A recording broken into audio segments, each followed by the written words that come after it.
मिलिए मेरे छोटे भाई बहन समीक्षा और तनिष्क मुंगिया से। वार्षिक उत्सव का आयोजन किया गया था। मुझे भी एज ए गेस्ट के रूप में बुलाया गया था। इससे भी ज्यादा खुशी की बात मुझे तब महसूस हुई जब मेरे छोटे दो भाई बहनों ने वहां पर शानदार प्रदर्शन किया। पूरे स्कूल में बेस्ट गर्ल के खिताब से इसे नवाजा गया और भी कई सारी एक्टिविटीज थी। अभी हाल फिलहाल में भाषा एवं संस्कृति विभाग द्वारा एक कार्यक्रम का आयोजन किया गया था जिसमें काफी सारे बच्चों ने भाग लिया था। उनमें से ये भी बच्चे थे। काफी अच्छा इन्होंने वहां पर भी प्रदर्शन किया। हर बार इनका नाम लिया जा रहा था।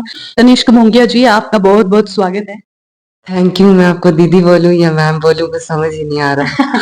आज तक आपने इस स्कूल से क्या कुछ सीखा? अच्छा, जो ये आप बैग भर के लेके आए हैं प्राइज का, उनका आप क्या करने वाले हैं? अच्छा देखो, आप एक लड़की हैं और ऊपर से आप गांव में रहती हैं और ऊपर से आप मेरी छोटी बहन हैं, तो आपको मुझे देखकर क्या ऊर्जा मिलती है? आपको देख के ये ऊर्जा मिलती है कि इसका श्रेय किसे देते हैं? तनिष्क मोंगिया जी, आगे जाकर आप क्या बनना चाहते हैं? I want to become cardiologist. आपने क्या सोचा है आगे जाकर? अच्छा, गुरु के ऊपर आपसे एक श्लोक पूछ लें हम, अगर आपको आता हो तो। आता है कोई संस्कृत का? गुरुर ब्रह्मा गुरुर विष्णु गुरुर देवो महेश्वरा गुरुर साक्षात परम ब्रह्मा तस्मै श्री गुरुवे नमः। गुरु जो है वो इन्हें रिप्रेजेंट करता है। इनका इंटरव्यू लेने का सिर्फ एक ही मकसद था कि देखिए, एक मैसेज उन बच्चों के लिए जो पढ़ाई तो करते हैं लेकिन कई बार ऐसे सोचते हैं कि हमने पेपर देने हैं और पास होना है बस। लेकिन ऐसा बिल्कुल नहीं करना है। अगर पढ़ाई के साथ साथ वो ये सोचेंगे कि हमारा उद्देश्य क्या है, हमने करना क्या है, तो उनको पढ़ाई करने में और भी ज्यादा आसानी होगी। देखिए, अभी आपकी सीखने की उम्र है, आगे जाकर आपको सफलता मिलती भी है तो सफलता मिलने के बाद नाचना नहीं है, क्योंकि कुछ लोग आपकी तारीफ करेंगे लेकिन उस तारीफ के पुल के नीचे एक मतलब की नदी भी बहती है। तो इस बात को आपको ध्यान में रखना है। काफी शांति से ये बैठे हुए हैं। इनको 1% भी ऐसी खुशी नहीं है कि हमारा इंटरव्यू हो रहा है या कुछ। इनको ऐसे लग रहा है कि हमारी बड़ी दीदी हमें डांट रही है, क्योंकि आप इनके चेहरे को देख ही सकते हैं। तो इसीलिए सफलता का जश्न मनाने से अच्छा है कि असफलता से कुछ सीखे। तो डर तो नहीं गए आप? नहीं। तो काफी अच्छा लगा। इनसे क्या ही अच्छा लगना, टब्बर की बात है। पर ये है कि अच्छा लगा इनको देखकर कि देखिए, हमारे जो पीढ़ी के वंशज हैं वो काफी अच्छा अपना प्रदर्शन कर रहे ही हैं। तो देखा आपने, जो मुंगिया फैमिली है वो कितनी खतरनाक है। नमस्कार दर्शकों, स्वागत है आपका द हिमाचल न्यूज में और मैं हूं आंचल मुंगिया। दर्शकों, हर साल की भांति इस साल भी जिला चंबा के गवर्नमेंट हाई स्कूल पलियूर में वार्षिक उत्सव का आयोजन किया गया था, जिसमें काफी सारे बच्चों ने अपनी प्रस्तुति दी। उसी बीच आज मुझे भी उस स्कूल में जाने का अवसर प्राप्त हुआ। मुझे भी एज ए गेस्ट के रूप में बुलाया गया था और इस बीच मैंने देखा कि देखिए, साल भर की अगर ब्यौरे की बात करें, एनुअल फंक्शन जो होता है वो साल भर का एक फंक्शन होता है जिसमें कई सारे बच्चे, कई सारे बच्चों की एक्टिविटी और कई सारे बच्चों की जो बुद्धि या क्षमता होती है उसको मापा जाता है और उसको देखा जाता है। तो आज जब मैं उस फंक्शन में गई, जितने भी अध्यापक थे उन्होंने काफी सम्मान दिया। लेकिन इसी के साथ इससे भी ज्यादा खुशी की बात मुझे तब महसूस हुई जब मेरे छोटे दो भाई बहनों ने वहां पर शानदार प्रदर्शन किया। क्योंकि देखिए, साल भर की अगर ब्यौरे की बात करें तो उसमें हर उस बच्चे की छानबीन की जाती है जो हर चीज में आगे होता है, चाहे वो पढ़ाई की बात कर ले या फिर अदर एक्टिविटीज की बात कर ले। तो ये जो दो बच्चे हैं, हर बार इनका नाम लिया जा रहा था और मुझे काफी खुशी हो रही थी। इन्हें काफी सारे प्राइज भी मिले हैं। आपको बता दें, बैग भर के ये घर को लाए हैं प्राइज का। तो काफी अच्छा लगता है ये सब देखकर। और अगर बात करें समीक्षा की, तो आपको बता दूं कि पूरे स्कूल में बेस्ट गर्ल के खिताब से इसे नवाजा गया और इसी के साथ जो तनिष्क मोंगिया है इसको भी बेस्ट वॉलेंटियर, है ना, बेस्ट वॉलेंटियर के रूप में इसे नवाजा गया। इसी के साथ साथ और भी कई सारी एक्टिविटीज थी। अभी हाल फिलहाल में भाषा एवं संस्कृति विभाग द्वारा एक कार्यक्रम का आयोजन किया गया था जिसमें काफी सारे बच्चों ने भाग लिया था। उनमें से ये भी बच्चे थे। काफी अच्छा इन्होंने वहां पर भी प्रदर्शन किया। इसी के साथ हर एक्टिविटी में इन्होंने अव्वल स्थान जो है वो हासिल किया है। तो सबसे पहले तनिष्क मोंगिया जी, आपका बहुत बहुत स्वागत है। Thank you. मैं आपको दीदी बोलूं या मैम बोलूं, कुछ समझ ही नहीं आ रहा। बिल्कुल, बिल्कुल। देखिए, आप भी आश्चर्यचकित हो गए होंगे कि अपने ही परिवार का इंटरव्यू ले रही हूँ। लेकिन आपकी जानकारी के लिए बता दूँ कि देखिए, हुनर किसी चीज़ का मोहताज नहीं होता। हुनर कहीं भी हमें देखने को मिल ही जाता है, चाहे वो अपने परिवार का ही सदस्य क्यों ना हो। लेकिन जो बच्चा काबिल-ए-तारीफ़ होगा, उसकी तारीफ़ करना भी द हिमाचल न्यूज़ का फ़र्ज़ बनता है। इसीलिए आज हम अपने छोटे भाई से बातचीत करेंगे और इनकी तमाम एक्टिविटीज़ आपको गिनवाएँगे और दिखाएँगे भी। आप हमें ये बताएँ कि आप कौन-सी क्लास में हैं? मैं 8th क्लास में हूँ। हुँ। सबसे पहले आपने मुझे कहा कि मैं आपको दीदी बोलूँ या मैम प्रोफ़ेशनली तरीके से अगर बात की जाए तो आप भी सच्चे हैं मैडम ही कहना चाहिए लेकिन मैं चाहूँगी कि आप दीदी ही मुझे कहें। कैसा लगा आपको? ये एनुअल फंक्शन की मैं बात करूँ तो इसमें जो है वो मुझे तो बहुत अच्छा लगा क्योंकि एनुअल फंक्शन में जो बच्चे को पढ़ाई के साथ-साथ जो है वो अदर एक्टिविटीज़ में भी उसे देखा जाता है। हुँ, मतलब अगर कोई बच्चा जो है वो पढ़ाई में ठीक नहीं है, अदर एक्टिविटीज़ में ठीक नहीं है, तो कई बार उसे चांसेस कम मिलते हैं, पर हुँ, हमारे स्कूल में ऐसा नहीं। हमारे स्कूल में जो बच्चे को पढ़ाई के साथ-साथ अदर एक्टिविटीज़ में जो है वो इन्वॉल्व किया जाता है और एनुअल फंक्शन तो इसी के लिए होता है कि बच्चा जो है वो पढ़ाई के अलावा अगर किसी अदर एक्टिविटी में आगे है, तो वो बढ़-चढ़ के उसमें भाग ले और उसको उसी के तरीके से जो वो प्राइज़ दिए जाते हैं। तो बहुत ही अच्छा लगा मुझे आज के दिन। तो ये हैं समीक्षा मोंगिया जो कि मेरी छोटी बहन के रूप में यहाँ पर विराजमान हैं।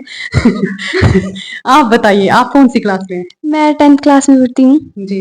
देखिए मुझे तो पता है लेकिन दर्शकों को बताना भी ज़रूरी है क्योंकि जैसा मैंने पहले कहा कि हर उस बच्चे को हम दिखाएँगे जिसमें कुछ न कुछ टैलेंट होगा या जो कोई न कोई अपनी ज़िंदगी में कुछ करना चाहता है।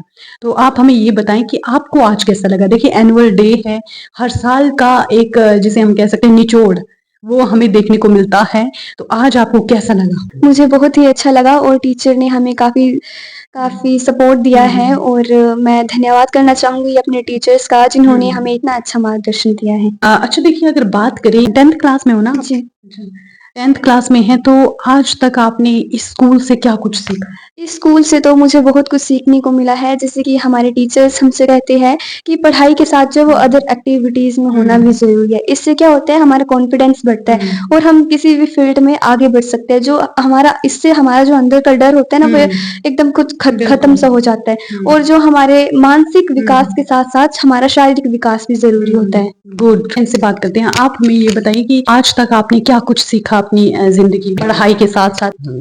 8th क्लास में जी। हाँ, तो बात करूँ मैं स्कूल की तो इसमें जो है वो पढ़ाई के साथ अदर एक्टिविटीज़ भी बहुत ज़्यादा मतलब एक तरीके से ये पढ़ाई को और अदर एक्टिविटी को इस तरीके से इन्वॉल्व करते हैं कि मतलब बच्चा जो है वो पढ़ने में भी और जो दूसरे क्रियाकलाप हैं उसमें भी है जो वो आगे जो है वो बढ़ पाता है। क्योंकि मतलब जैसे हम नॉर्मली देखते हैं बहुत ज़्यादा डेज़ मनाते हैं हम, जैसे मान लीजिए कोई 5 जून ही हो गया या तो पर्यावरण दिवस कुछ भी हो गया मतलब, तो उसमें क्या है वो उसमें जो है वो छोटी-छोटी कोशिशें जो है वो बच्चे करते हैं ताकि जिससे बच्चों का कॉन्फिडेंस लेवल बढ़े और वो आगे जो है वो बोलने में मतलब समर्थ रहें। तो इस स्कूल से मैंने 6th से जितना भी सीखा, पहले इतना कॉन्फिडेंस नहीं था जितना इस स्कूल में आकर हुआ है। तो इस स्कूल का मैं बहुत ही ज़्यादा शुक्रगुज़ार हूँ कि उन्होंने इस स्कूल ने मुझे इतना प्यार भी दिया साथ में और इतना कॉन्फिडेंस लेवल बढ़ाया। अब आगे बोलने में कोई झिझक नहीं है और कोई शर्म नहीं है। अच्छा जो ये आप बैग भर के लेके आए हैं प्राइज़ का, उनका आप क्या करने वाले हैं? मतलब प्राइस जो है हमने जो जितनी मेहनत की पूरे साल में उसकी जो है वो एक तरीके से कमाई है। मतलब जब हम इन्हें रखेंगे तो ये हमारे आगे के लिए जो है वो नई ऊर्जा बनेगा। ये हमें एक पॉजिटिव एनर्जी देगा कि मतलब ये मतलब एक तरीके का मैसेज होता है किसी भी चीज़ को हम देखते हैं तो हमें लगता है कि देखो हाँ, हमने ये चीज़ की थी पहले। तो मतलब जितनी छोटी-छोटी कोशिशें हैं वो मैटर नहीं करता, बस वो छोटी-छोटी चीज़ें जो है अगर आपने अपनी मेहनत से कमाई तो वो आपको जो है वो एक पॉजिटिव जो है मैसेज देती है कि तुम इससे भी अच्छा कर सकते हो आगे जाके। मेमोरीज का काम भी कर सकता है। आपने क्या कुछ किया है अपनी लाइफ में, क्या कुछ अचीव किया है। तो प्राइज़ मेरे लिए इतना ही मैटर। अच्छा देखो आप एक लड़की हैं और ऊपर से आप गाँव में रहती हैं और ऊपर से आप मेरी छोटी बहन हैं, तो आपको मुझे देखकर क्या ऊर्जा मिलती है? आपको देख के ये ऊर्जा मिलती है कि आप भी एक लड़की हैं, तो आप भी ये कर सकते हैं, तो हम भी ये कर सकते हैं। तो किसी प्रकार का कोई आपको डर या भय या कुछ मन में ऐसा हो कि मुझसे नहीं हो पाएगा या फिर मैं कैसे करूँगी, ऐसा तो नहीं है? जी नहीं, फ़िलहाल जिस तरीके से तो हमारे हमारे टीचर्स हमें मोटिवेट करते हैं, हमें सपोर्ट करते हैं, तो उस तरीके से तो नहीं। भले ही मैं एक लड़की हूँ, पर मेरे पेरेंट्स का सपोर्ट जो है वो हमेशा मेरे साथ ही रहता है और एक पॉज़िटिव एनर्जी देता है। तो पढ़ाई के साथ-साथ अदर एक्टिविटी में एक अव्वल रहना, ये एक संदेश देता है। तो इसीलिए तो मैं ये जानना चाहती हूँ कि आप इसका श्रेय किसे देते हैं? मतलब श्रेय है, हमने तो खुद नहीं सीखा, हमें भी किसी ने सिखाया, तो हम इसका श्रेय जो है वो मैं अपने टीचर्स को और पेरेंट्स को देना चाहता हूँ, क्योंकि इन्होंने टीचर्स ने जो है वो हमें इस काबिल बनाया है कि हम आगे कुछ बोलें। पेरेंट्स ने इतने सैक्रिफाइसेस किए, इतने त्याग किए कि मतलब हम जो है वो आगे बढ़ सकें। पेरेंट्स का सैक्रिफाइस जो है वो हमेशा हमें अपने जो है वो साथ लेकर चलना होता है कि मतलब अगर हम कोई भी चीज़ करने लगते हैं तो उसमें जो है वो सबसे पहले मतलब हम जो है टीचर के पास जाते हैं या पेरेंट्स के पास जाते हैं। अगर वो हमें पॉजिटिव मतलब पॉजिटिविटी देंगे, पॉजिटिव मैसेजेस देंगे, तो उससे जो है वो मेरे ख्याल से हमारी जो परफॉर्मेंस है वो ज़्यादा से ज़्यादा अच्छी होगी। कहते हैं कि अगर आपके आगे मतलब कोई मतलब आप हमेशा हम जो है वो कंपनी ढूँढते हैं कि मतलब मेरे साथ कोई हो तो क्या होगा? तो पर मतलब अगर आप हमारे साथ कई बार जो है वो कोई होता भी नहीं है, पर अगर उसमें हमारे साथ टीचर्स या पेरेंट्स का आशीर्वाद हो, तो मेरे ख्याल से हमारे लिए कंपनी वही होती है और परफॉर्मेंस जो है वो तब तो हमारी अच्छी होगी अगर बड़ों का आशीर्वाद साथ में होगा। बिल्कुल। अच्छा तनिष्क मोंगिया जी, आगे जाकर आप क्या बनना चाहते हैं? तो आगे के लिए तो I want to become cardiologist, क्योंकि मैं चाहता हूँ कि हमें जो लाइफ एक बार मिलती है तो हम इसे अच्छी जगह यूटिलाइज करें, ताकि हम इसे अपने देश के लिए या अपने लोगों के लिए जो है वो कल्याण के लिए हमारा जो हुनर है वो लोगों के कल्याण का कारण बन सके। आपने क्या सोचा है आगे जाकर आप क्या जी, मैं एक टीचर बनना चाहती हूँ और ये प्रेरणा मुझे अपने टीचर्स को देख के मिलती है और जो एक गुरु ही होता है जो अपने शिष्य को एक अच्छी दिशा की ओर ले जाता है। बिल्कुल। अच्छा गुरु के ऊपर आपसे एक श्लोक पूछ लें हम, अगर आपको आता हो तो? आता है कोई संस्कृत का? आप ऐसे मत सोचना कि मैं अब टीचर बन के पूछ रही हूँ, मैं ऐसे एज़ ए मतलब आप समझ सकते हैं ना? जी। तो इसके लिए एक श्लोक है, गुरुर ब्रह्मा गुरुर विष्णु गुरुर्देवो महेश्वरा गुरुर साक्षात परम ब्रह्मा तस्मै श्री गुरुवे नमः। तो ये रिप्रेजेंट करता है कि मतलब गुरुर ब्रह्मा, गुरु जो है वो ब्रह्मा के समान है, गुरुर विष्णु गुरुर्देवो महेश्वरा, जो त्रिदेव है ब्रह्मा विष्णु महेश, गुरु जो है वो इन्हें रिप्रेजेंट करता है। गुरुर साक्षात परम ब्रह्मा, परम ब्रह्मा मीन्स कि जिसे सब कुछ नॉलेज है, जो भगवान है वो परम ब्रह्म है, तो मतलब भगवान और गुरु को जो है समान समझा जाता है, तो मतलब देव के भगवान के समान गुरु को पूजा जाता है। तस्मै श्री गुरुवे नमः, तो इसमें जो है वो गुरु की वंदना कर रहे हैं कि गुरु जो है वो ब्रह्मा के समान है, विष्णु के समान है और महेश मतलब शिव जी के समान है, और गुरु परम ब्रह्म, गुरु वो है जिसे हर चीज का नॉलेज है, और हम अपने गुरु को जो है वो नमन करते हैं। इसका ये भी मतलब है कि मतलब हमारी जो संस्कृति है इसमें इन तीनों तीनों देवों का जो है वो अलग अलग काम है, तो उसमें गुरु भी तीन शक्तियों को रिप्रेजेंट करते हैं। जैसे ब्रह्मा है, ब्रह्मा जी का कार्य है सृष्टि का निर्माण करना, तो इसमें ये रिप्रेजेंट करता है कि गुरु जो है वो अपने बच्चे का निर्माण उसको जो है वो आगे की ओर कैसे ले जाता है। जैसे बेस होता है बच्चों का बेस तो नर्सरी और एलकेजी में ही लग जाता है, तो उसमें जो है वो बच्चे को जो है वो अच्छी दिशा की ओर ले जाना, ये ब्रह्मा जी रिप्रेजेंट करते हैं। और बीच में जो है वो विष्णु भगवान जी, ये जो है वो रिप्रेजेंट करते हैं बच्चे के लालन पालन पर, क्योंकि गुरु जो है वो बच्चे के साथ अगर उसका तालमेल होगा तो मेरे ख्याल से वो उतना ज्यादा उसकी जो है वो समझ रहेगी, आपस में जो उन दोनों का जब तालमेल होगा तो समझ रहेगी। तो विष्णु भगवान जी इसको भी बीच में रिप्रेजेंट करते हैं।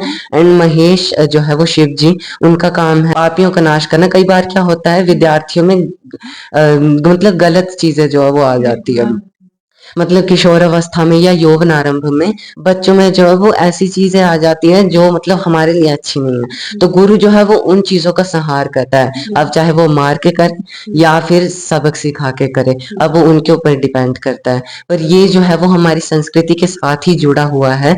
गुरु जो है वो सबसे परम ब्रह्म, गुरु और भगवान सब कुछ जानते हैं, तभी हमें वो इस काबिल बना रखे हैं कि हम आगे कुछ बोलें और मतलब हम अपनी लाइफ में कुछ हासिल कर सके और हम अपने गुरुओं को जो है वो प्रणाम करते हैं। मतलब बच्चे होते हैं ना जो बिल्कुल डर जाते हैं या वो सोचते हैं कि हम कैसे करेंगे, क्या कर पाएंगे, तो उनके लिए मतलब क्या आप कहना चाहेंगी, जो आपके सहपाठी है या फिर जो आपकी तरह और बच्चे हैं, उनको क्या आप कहना चाहेंगे, क्या मैसेज देना चाहेंगे? अभी हम सीख रहे हैं और अभी हमारी सीखने की उम्र है, तो मैं लड़कियों को भी कहना चाहती हूँ कि वो अपने विचारों को खुल कर रखें और किसी भी बात का डर न रखें।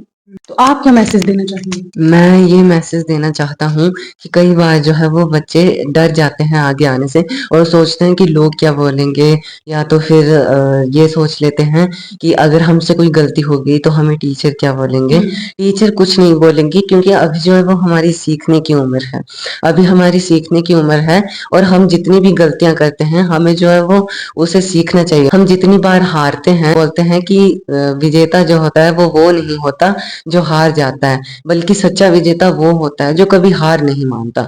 और हमें हारने से तो ये सीखना चाहिए कि कैसे हमें मन को लोहा और तन को मजबूत बनाना है, क्योंकि हमें जो है आत्मविश्वास को कई बार ठोकर भी लगती है आगे जब हम बोलते हैं। तो कई लोग ऐसे होते हैं कि मुंह पर भी कुछ बता देते हैं या पीठ पीछे मतलब कुछ भी बोलते हैं हमारे बारे में, तो कई बार हमें ऐसा लगता है कि मतलब हमसे नहीं हो पाएगा अब। पर ये हमारी सीखने की उम्र है, हमें इसे दिल पर नहीं लेना है, हमें सिर्फ सीखते चलना है, क्योंकि प्रैक्टिस मेक्स मैन परफेक्ट। तो हमें सिर्फ अभी सीखने की उम्मीद रखनी है। तो दर्शकों आपने देखा, देखिए मैंने इनका इंटरव्यू लिया, इनका इंटरव्यू लेने का सिर्फ एक ही मकसद था कि देखिए एक मैसेज उन बच्चों के लिए जो पढ़ाई तो करते हैं लेकिन कई बार ऐसे सोचते हैं कि हमने पेपर देने हैं और पास होना है बस, लेकिन ऐसा बिल्कुल नहीं करना है। अगर पढ़ाई के साथ साथ वो ये सोचेंगे कि हमारा उद्देश्य क्या है, हमने करना क्या है, तो उनको पढ़ाई करने में और भी ज्यादा आसानी होगी। तो मैं हमेशा से यही कहती हूँ और इनको भी मैं यही बताना चाहूंगी कि देखिए अभी आपकी सीखने की उम्र है, आगे जाकर आपको सफलता मिलती भी है तो सफलता मिलने के बाद नाचना नहीं है, क्योंकि कुछ लोग आपकी तारीफ करेंगे लेकिन उस तारीफ के पुल के नीचे एक मतलब की नदी भी बहती है। तो इस बात को आपको ध्यान में रखना है। ये मेरे छोटे भाई बहन हैं, वैसे ही आप दर्शक भी एक फैमिली की तरह है, तो एक मैसेज इसीलिए भी ये जरूरी हो जाता है। काफी शांति से ये बैठे हुए हैं ऐसा नहीं है इनको 1% भी ऐसी खुशी नहीं है कि हमारा इंटरव्यू हो रहा है या कुछ, इनको ऐसे लग रहा है कि हमारी बड़ी दीदी हमें डांट रही है, क्योंकि आप इनके चेहरे को देख ही सकते हैं। तो इसीलिए सफलता का जश्न मनाने से अच्छा है कि असफलता से कुछ सीखे, जैसा कि इन्होंने भी कहा है। तो डर तो नहीं गए आप? नहीं। जी, तो काफी अच्छा लगा। इनसे क्या ही अच्छा लगना टब्बर की बात है पर ये है कि काफी अच्छा लगा इनको देखकर कि देखिए हमारी जो पीढ़ी के वंशज है वो काफी अच्छा अपना प्रदर्शन कर रहे ही हैं। तो देखा आपने जो मूंगिया फैमिली है वो कितनी खतरनाक है, इसीलिए कभी भी पंगा लेने से पहले सोचिए काफी अच्छा लगा और ऐसे ही आप आगे बढ़ते रहें, हमारी कामना आपके साथ। Thank you.